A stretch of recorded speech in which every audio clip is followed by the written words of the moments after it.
Alors bonjour à toutes et à tous, bienvenue sur Movie and Love, un espace pour tous les amoureux de cinéma. Aujourd'hui on est au Festival international du film francophone de Namur et nous recevons Benjamin Laverne, Damien Bonnard et Léopold Legrand qui vont venir nous parler de leur nouveau film, Le Sixième Enfant. Bon visionnage à tous et n'oubliez jamais, les films quand on en parle c'est bien et quand on les aime c'est mieux. Voilà, avec Myriam on a un problème. Elle est enceinte, ça va faire 6. On voudrait le donner. On s'est juste dit qu'avec vous le petit il sera bien. Vous savez ce que vous me proposez là? Ça s'appelle du trafic d'êtres humains. C'est puni par la loi, sévèrement. Et il voulait combien? Que tu veux acheter un gosse?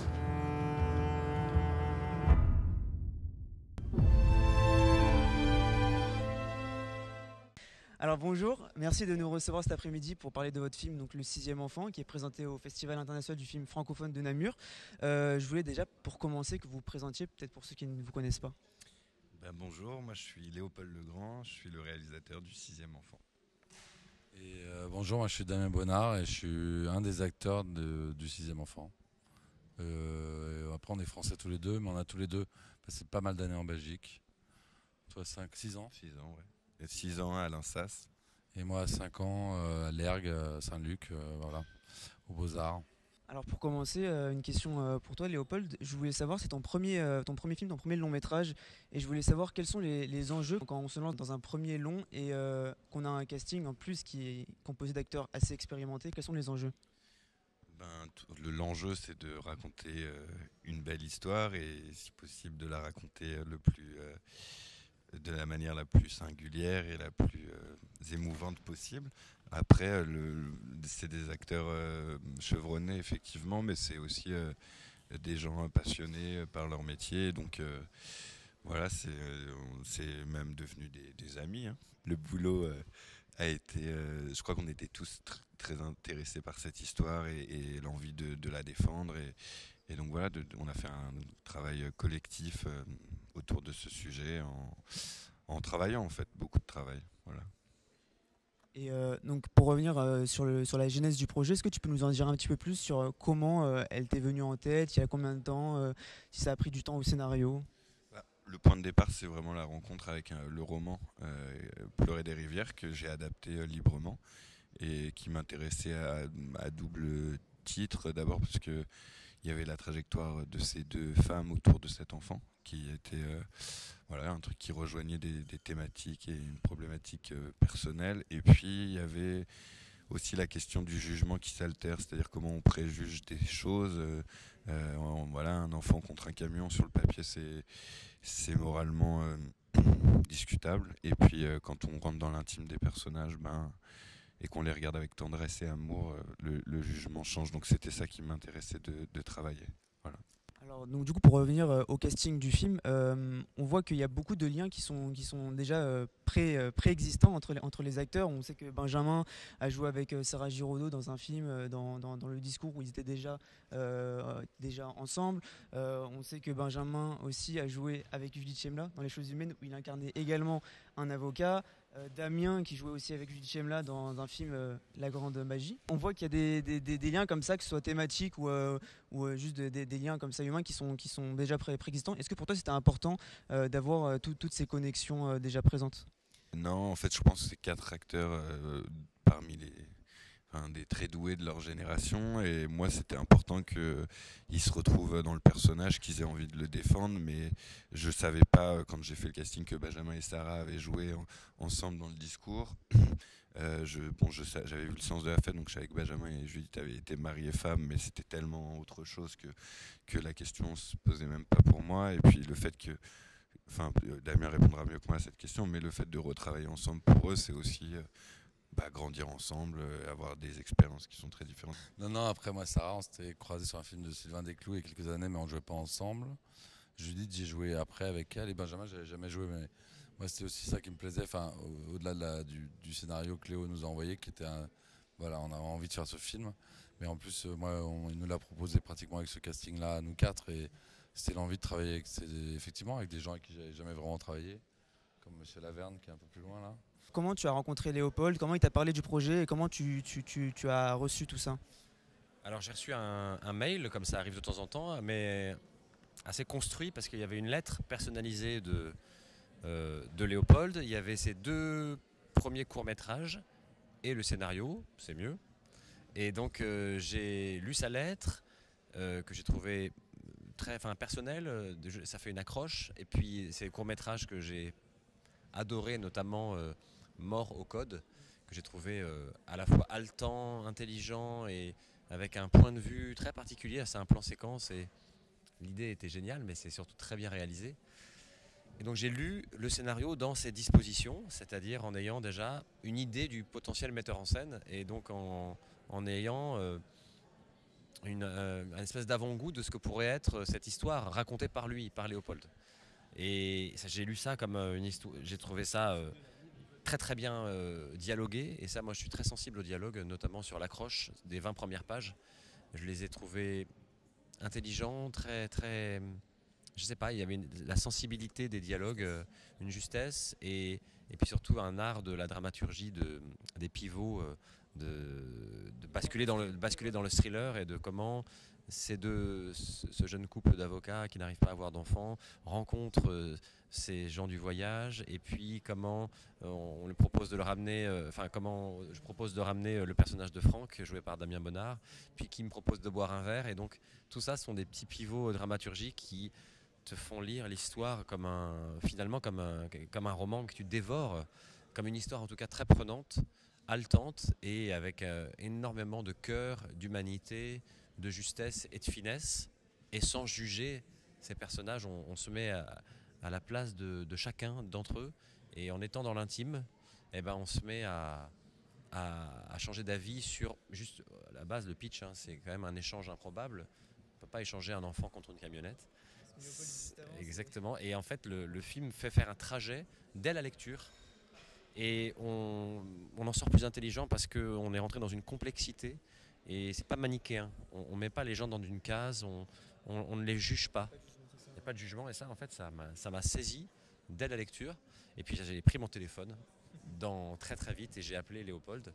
Et en plus, on a eu tout de suite un contact. Je me suis dit que ça pouvait très vite être un ami, et ça, c'est rare. Donc il y avait beaucoup de cases qui étaient cochées. Il y avait beaucoup de choses qui m'ont donné très envie, et qui m'ont donné la sensation que j'avais de la chance de l'avoir rencontré. Je voulais savoir, donc, une question pour toi, Damien. Tu as dit récemment que c'était important pour toi de pouvoir jouer des personnages d'univers qui te sont inconnus, qui te sont vraiment extérieurs. J'en ai parlé aussi récemment avec Pio Marmaille pour son film Tempête, où aussi dans sa carrière il a l'habitude, il essaye de choisir des projets ou des rôles de personnages qui ont des pratiques ou des disciplines qui lui sont complètement inconnues. Donc je voulais savoir pourquoi c'est aussi important pour toi de pouvoir comme ça explorer. Parce que après c'est un plaisir aussi. Je crois que la façon de jouer, c'est un peu un truc de gosse. C'est comme quand on était petit, qu'on joue au gendarme ou au voleur. C'est d'endosser un rôle de quelqu'un qui est pas soi. Mais après, je pourrais très bien jouer je l'ai fait des fois, de jouer des films où c'est quelqu'un, où c'est presque moi dans la vie, mais j'y vois pas. Je trouve pas ça passionnant. En fait, ça m'attire beaucoup de construire des personnages, et de chercher à comprendre ce qu'est quelqu'un et ce qu'il vit, et d'essayer de leur transmettre. Alors après, peut-être que je me trompe ou pas, j'en sais rien, mais je le fais du mieux que je peux. Mais en tout cas, moi, j'ai beaucoup de joie, au-delà de tourner des films, à les préparer, et donc à me passionner pour un sujet, ou pour une vie, ou pour un mode de vie, et tout ça. Et c'est des choses qui enrichissent, qui moi m'enrichissent dans la vie. Et de toute façon, ça évite de se regarder que soi. Déjà c'est déjà un travail qui est beaucoup autour de soi. En plus c'est pour jouer soi. Voilà. Alors, le film joue beaucoup sur la tension et sur le rythme tout du long. Et je voulais savoir comment on reste en adéquation avec ce climat perpétuellement. Quand j'ai coécrit donc cette histoire, on a fait le pari que faire un film haletant, un film à suspense, allait nourrir l'intime de ces personnages. Tout l'enjeu, on parlait des enjeux au début, tout l'enjeu de ce film-là, c'était de ne pas être dans un discours, mais d'être dans une intimité de ces 4 points de vue. Et donc, le mode thriller qu'on a choisi pour raconter cette histoire, c'était aussi pour nourrir ça, pour nourrir le côté intime. Après, il faut le tenir et voilà, c'est dans la mise en scène, au moment du montage aussi, de travailler vraiment les ellipses, travailler le hors-champ et essayer de travailler une tension qui irait crescendo, donc de tout mettre en place pour aller vers le drame, que ce soit le son, l'image, la musique, voilà, c'est construire toute une mise en scène qui est tournée vers... En gros, moi je suis parti de cette gestation qui avance et donc de cet étau qui se resserre. Le film repose beaucoup sur l'interprétation des 4 acteurs. Je voulais savoir comment, toi, en tant qu'acteur, en tant que comédien, tu te prépares pour un rôle où tu sais d'ores et déjà que, comme tu as expliqué, la dramaturgie, les enjeux, la tension va vraiment passer par cette interprétation. Comment je me prépare, ça dépend vraiment ça dépend vraiment du film. J'ai souvent besoin de me nourrir. Alors pour celui-ci en particulier, c'était beaucoup de conversations avec Léopold. En fait, quand je dis qu'on s'est bien entendu, c'est aussi parce qu'il y avait une ouverture de sa part du dialogue et beaucoup d'intérêts communs. Et puis ces personnages, c'est l'adaptation d'un roman. Donc lui aussi, il les a rencontrés avant d'en faire une adaptation et de se les approprier et de modifier certaines choses de cette histoire de base qui était le roman de Alain Jaspard qui s'appelle Pleurer des rivières, qui était une histoire qui l'avait bouleversé, mais il faut en faire du cinéma. Donc tout d'un coup, c'est le travail d'adaptation, c'est un gros travail de précision et de projection. Enfin, en tout cas, il a mis son point de vue sur une histoire existante. Et donc, on a beaucoup parlé de ça, de ces 2 personnages, de leur histoire d'amour, de comment cet homme, cet avocat, regarde la femme qu'il aime tomber en tout cas dans un jusqu'au boutisme. Et ils sont tous les 2 avocats, donc ils ont cette conscience de la loi, de comment ils transgressent cette loi et du risque qu'ils prennent. Donc j'ai peut-être moins regardé... parce que, par exemple, quand on fait un film, j'ai tourné un film sur l'abbé Pierre, là j'ai énormément de nourriture, d'archives, le film de Frédéric Tellier, qui est en montage, qui n'est pas du tout prêt, mais là il y a une matière énorme. Et pour cette histoire-là, même si je jouais un avocat, j'avais déjà joué un avocat juste avant, où là j'avais vraiment eu besoin de rentrer dans qu'est-ce que c'est la procédure pénale, d'aller voir des comparutions immédiates, parce que j'avais pas pu aller aux assises parce que c'était trop tard. Là, le fait qu'il soit avocat, c'est une donnée de départ pour dire qu'il a ce rapport-là à la loi et qu'il a conscience de cette transgression et d'à quel point c'est fou de faire ça. Mais tout ça pour dire que parfois certains films que vous avez fait avant peuvent vous préparer. Et là, en l'occurrence, ça m'a aidé d'avoir déjà joué un avocat. Les essais costumes, toute la réflexion sur, même ne serait-ce que ce qu'on appelle le HMC, habillage, maquillage, coiffure. Tout ça, c'est des étapes de préparation d'un rôle. Et tout le travail sur les dialogues, sur toutes les questions que j'avais. Il était hyper ouvert à ça et c'était un plaisir. Il savait aussi me dire stop, me dire non, me dire... Mettre le curseur. Ouais, oui, c'est son film, alors il a son point de vue et savoir me rassurer mais aussi me convaincre. Il ne s'agissait pas seulement de me dire oui ou non, mais c'était aussi de m'amener dans sa vision des choses. Et comme c'est un garçon extrêmement sensible et intelligent, en fait on a l'impression d'avoir un guide dans le bon sens du terme, quelqu'un à suivre, en fait, quelqu'un qu'on a envie de suivre jusqu'au bout. Et donc voilà, je ne sais plus si j'ai fait en tout cas, je me suis particulièrement concentré sur le scénario. J'ai pas eu forcément besoin de lire 1000 livres ou de regarder 1000 films pour ce projet-là. Voilà. Instinctif, naturel. Oui, puis je me sentais très proche du personnage. C'est-à-dire que j'avais un peu moins de composition que je peux en avoir sur certains films où vraiment je m'éloigne de moi. Là, c'était quelqu'un... ça pourrait être moi, quoi. J'avais vraiment de l'empathie pour ce jeune homme et je le comprenais. Et donc voilà, le travail s'est beaucoup fait aussi, évidemment, en direct pendant le tournage. Alors un étau qui se resserre justement grâce notamment à son cadre que tu as choisi, voilà, un ratio 3:2 si je ne me trompe pas. Je voulais savoir en quoi ce format-là sert ton histoire, notamment j'imagine avec le hors-champ, le travail sur le hors-champ et le son. Ouais, c'est complètement ça. Avec Julien Ramirez, le chef opérateur, On a décidé de faire ce format, donc un 5:1, qui est donc le format natif de la photo, parce qu'on se disait, comme on fait un film de portrait de ces 4 personnages, on voudrait resserrer le cadre sur eux et laisser de la place pour construire, comme c'était un film avec des ellipses et beaucoup de hors-champ, laisser beaucoup de place au son, donc en resserrant, en ne montrant pas tout, en laissant des zones d'ombre. Ça permettait de faire un travail de son qui était intéressant. Donc le format participe de cette mise en scène qui se veut très proche des personnages et qui laisse énormément de choses dans le off, dans le non-dit, quoi. Je voulais savoir, le sacrifice de Sarah est un moment pivot, un moment clé du film. Est-ce que tu as eu des inspirations ou des histoires qui t'ont aidé un petit peu à apporter cet élément au film, un petit peu un élément de contradiction, enfin de dilemme un petit peu cornélien? En fait, le personnage de Sarah dans le film, c'est celui qui va... C'est pas elle qui fait cette proposition, c'est Franck qui vient proposer à Julien. Julien lui dit mais tu es fou, ça s'appelle du trafic d'êtres humains.